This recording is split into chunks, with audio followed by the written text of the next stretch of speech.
So ముందుగా కంచర్ల విజయ్ భాస్కర్ గారు TDP నాయకులు అసలు క్రెడిట్ ఒకరు తీసుకుంటున్నారు, అలాగే పనులు ఒకరు చేశారు అని అయితే అంటున్నారు. ముఖ్యంగా అసలు మీ ఉద్దేశం ప్రకారం క్రెడిట్ ఎవరు తీసుకున్నారు, పనులు ఎవరు చేశారు? ఏమ్మా, ఇప్పుడు ట్వీట్లు చేయడం కాదు, జీవోలు పోతే అసలుకి 2015 ఫిబ్రవరి 19వ తారీఖున మొట్టమొదటిసారిగా బెంగళూరులో ఇంటర్నేషనల్ ఎయిర్ షో జరిగినప్పుడు ప్రకటించడం జరిగింది. భోగాపురానికి ఒక అంతర్జాతీయ విమానాశ్రయాన్ని, గ్రీన్ ఫీల్డ్ విమానాశ్రయాన్ని నిర్మిస్తా ఉంది. ఎందువల్లంటే విశాఖపట్నంలో నేవల్ ఎయిర్పోర్ట్ ఉండేది.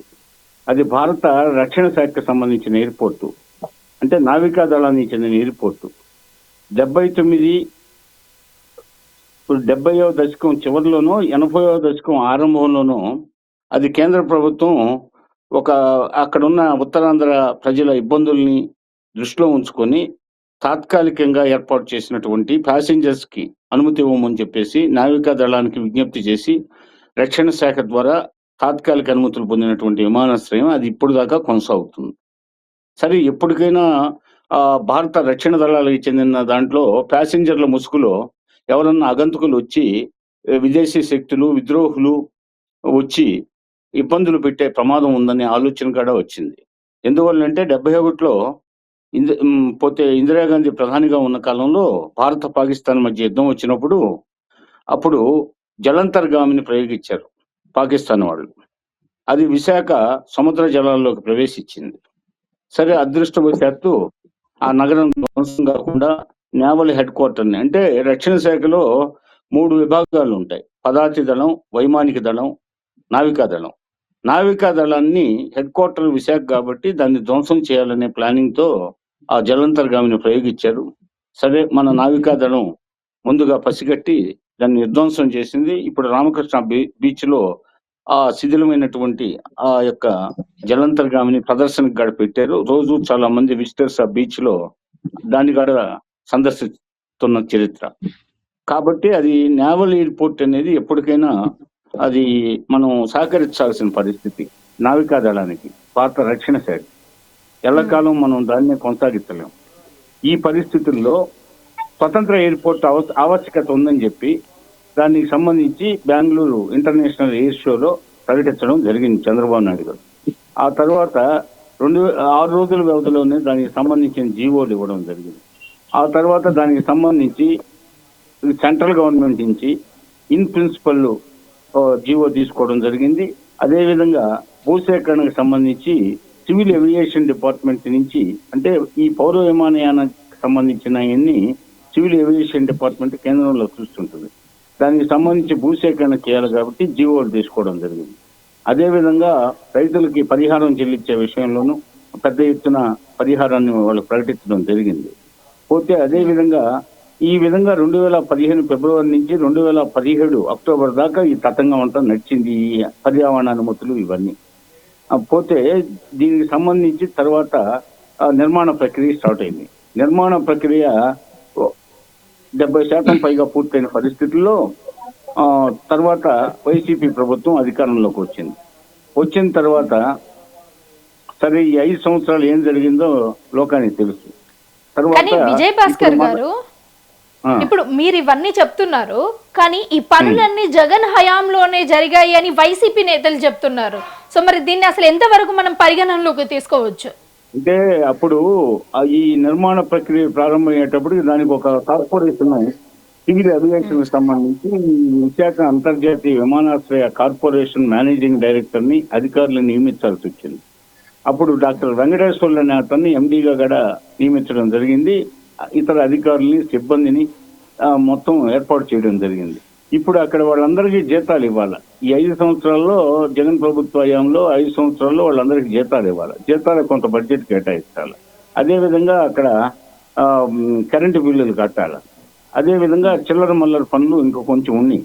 వాటన్నిటికి సంబంధించి చిల్లర మల్లరగా ఆ 5 సంవత్సరాల్లో ప్రభుత్వం వాళ్ళు కొంత మేము ఖర్చు పెట్టామంటున్నారు. ఇప్పుడు ఎవరు ఇప్పుడు 2004లో చంద్రబాబు నాయుడు గారి గవర్నమెంట్ పడిపోయేటప్పటికి చాలా చంద్రబాబు నాయుడు గారు పూర్తి భూసేకరణ చేసి తర్వాత రాజశేఖర రెడ్డి గారు వచ్చారు.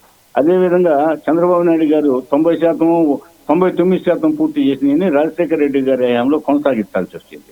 ఇప్పుడు మేము మా క్రెడిట్ మాదని మేము చెప్పుకోలేదే. అది మన ప్రభుత్వాలు ఉన్నంతకాలం మనం చేస్తుంటాం. మన ప్రభుత్వాలు లేనప్పుడు ఇతరులు కొనసాగించాలి. కానీ జగన్మోహన్ రెడ్డి గారు ఎర్ర బస్సు పోని చోటకి ఏరు బస్సు ఎందుకు అన్నాడు. 2 విశాఖ విమానాశ్రయం ఆ వీడియోలు ఉన్నాయి. ఇప్పుడు పోతే ఆ వీడియోలు మేము చెప్పేది కాదు, వీడియోలు ఉన్నాయి, ఆయన మాట్లాడిన వీడియోలు. రెండోది ఈ విశాఖ విమానాశ్రయం మధ్యాహ్నం పూట ఈగలు తోలుకుంటుంటుంది. విశాఖ విమానాశ్రయాన్ని అంత కావాలనుకుంటే దాన్ని విస్తరిస్తే సరిపోతుంది అన్నాడు. రాష్ట్ర ముఖ్యమంత్రిగా చేసిన వాడికి అది మన విమానాశ్రయం సివిల్ ఏవియేషన్ డిపార్ట్మెంట్ పౌర విమానయాన సంస్థకి చెందిన విమానాశ్రయం కాదది. అది నేవల్ డిపార్ట్మెంట్కి చెందింది. అది ఎల్లకాలం కొనసాగదు. తాత్కాలిక అనుమతులతోనే అది ఎంతకాలం దశాబ్దాలుగా కొనసాగుతుంది. ఎప్పటికైనా దేశ భద్రతకు ప్రమాదం అని చెప్పి తలంచాలి, కానీ ఆయన దాన్ని కొంచెం విస్తరించుకుంటే సరిపోతుంది అన్నాడు. అదే విధంగా మీ భూములు మీకు అక్కడ రైతుల దగ్గరికి పోయి ఎలక్షన్ల ముందు మీ భూములు మీకు ఇప్పించేస్తాను, పోతే ఇక్కడ అనవసరం ఇది అని చెప్పేసి భూములు వెనక్కి ఇప్పిస్తాను, అవసరమైతే కోర్టుకు పోదాం, కోర్టులో మీకు స్టే వచ్చే ఏర్పాటు చేస్తానని కూడా ఆయన చెప్పిన వీడియోలు ఉన్నాయి. మరి ఇవన్నీ ఈ జనం మస్తిష్కం నుంచి జారిపోయాయి అనుకుంటారా? జనం మస్తిష్కాలు తుప్పుబట్టాయి అనుకుంటారా? మరి జనం మర్చిపోయారనుకుంటారా? ఆ వీడియోలన్నీ ఇప్పుడు ప్లే అవుతున్నాయి. ఇప్పుడు అందరు చూస్తున్నారు ఆ వీడియోలు. ఇప్పుడు ఉష్ణపక్షి ఇసుకలో తలదూచి పోతే ప్రపంచాన్ని చూడలేదన్నట్టుగా పోతే ప్రపంచం చాలా చైతన్యపూరితమైంది. అందరికీ అన్ని తెలుసు గతంలో ఎవరెవరు ఏం మాట్లాడారు, ఎవరెవరు ఏమేం చేశారని. ఇన్ని విషయాలు, ఇన్ని ఉదాహరణలు మన ముందు ఉన్నాయి. కాబట్టి ఈ నేపథ్యంలో పోతే ఆ తర్వాత ఇంకొక అదృష్టం కొద్దీ అశోక్ గజపతిరాజు గారు ఆ రోజు కేంద్ర పౌర విమానయాన శాఖ మంత్రిగా మా పార్టీ తరఫున ఎన్డీఏ ప్రభుత్వంలో కేంద్ర మంత్రి అయ్యాడు, విమానయాన శాఖ మంత్రి అయ్యాడు. మరి ఆయన ఆధ్వర్యంలో ఇవన్నీ కేంద్రం నుంచి త్వరితగతిన అనుమతులు తీసుకోవడం జరిగింది. ఆ రోజు నరేంద్ర మోదీ గారు మరలా తర్వాత ఈ రోజు కూడా ఉత్తరాంధ్రకి చెందినటువంటి రామ్మోహన్ నాయుడు గారే పౌర విమానయాన శాఖ మంత్రి. ఆయన వచ్చిన తర్వాత మిగతా బ్యాలెన్స్ వర్క్ అంతా ఆయన చక్కబెట్టడం జరిగింది. మరి ఇద్దరు పౌర విమానయాన శాఖ మంత్రులు మా పార్టీకి చెందిన వాళ్ళు ఉండి మరి మా పార్టీ హయాంలో అవన్నీ అనుమతులు పోతే బడ్జెట్ కేటాయింపులు ఇవన్నీ జరిగినప్పుడు అది వారు వాళ్ళదా క్రెడిట్ చోరీ, మాదా క్రెడిట్ చోరీ? మరి దీన్ని బట్టి రాష్ట్ర ప్రజానీకం అర్థం చేసుకోవాలా. పోతే అసలుకి వీటిని గురించి కాదు పోట్లాడాల్సింది, మీరు ప్రజాసేవలో ముందు ఉండాలా. పోతే ప్రజల మెప్పు పొందేదానికి ప్రయత్నించాలా, సద్విమర్శలు చేయాలా. అంతేగాని నిరంతరం మేము ఏ కార్యక్రమం తలపెట్టినా, ఏ ఫౌండేషన్ వేసినా అది మేము ఇంతకు ముందు సాధించింది అంటారు. మేము ఓపెనింగ్ చేయకపోతే ఇది మా క్రెడిట్ అంటారు. ఏంటిది? ఈ రాష్ట్ర ప్రజలు అసహించుకుంటున్నారు. అసలుకి ఏదో వీధి కుళాయి దగ్గర జగడమాడినట్టుందో కానీ ఇదంతా పోతే హోందాగా రాజకీయాలు చేయాలి. పోతే అనవసరంగా ఈ పోట్లాటకి దిగకూడదు. ఇది తెలియకుండా ఇప్పుడు వాళ్ళు ఘోరంగా ఓడిపోయారు. పైగా ప్రతిపక్ష స్థానానికి కూడా నోచుకోవాలా. మరి ఆ అనుభవాల నుంచి గుణపాఠం నేర్చుకుంటున్నట్టు ఏం కనపడడం లేదు. ఇప్పుడు 2 సంవత్సరాల పైన అయింది వాళ్ళు ఓడిపోయి. ఏమాత్రం గుణపాఠం నేర్చుకోకపోగా ఏదో పోతే దుమ్మెత్తిపోయడం, పోతే బురద చల్లడమే కార్యక్రమంగా పెట్టుకొని ఎన్నాళ్ళు వాళ్ళు ప్రజల ఆదరాభిమానాలు పొందగలరు? ఈ విధంగా గతంలో ఇవన్నీ చేస్తుంటేనే కదా వాళ్ళు విసిగి వేసారిపోయి పోతే వాళ్ళకి చేత కాదు, ఇతరులను చేయనీరు. ఉదాహరణకు విశాఖని ఎగ్జిక్యూటివ్ క్యాపిటల్ అని చెప్పేసి పోతే 5 సంవత్సరాలు కాలయాపన చేసి ఆయనే 3 ముక్కలు అన్నాడు, ఏం చేయలేకపోయిన పరిస్థితి.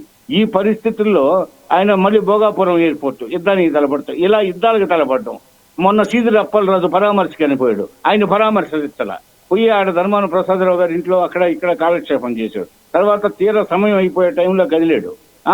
ఎందుకంటే సాయంత్రం పూట అయితే ఈ స్కూల్ బస్సులు పోతే బజార్కి జనం షాపింగ్లకి వస్తారు, జనం అంతా వచ్చినట్టు చూపించడానికి.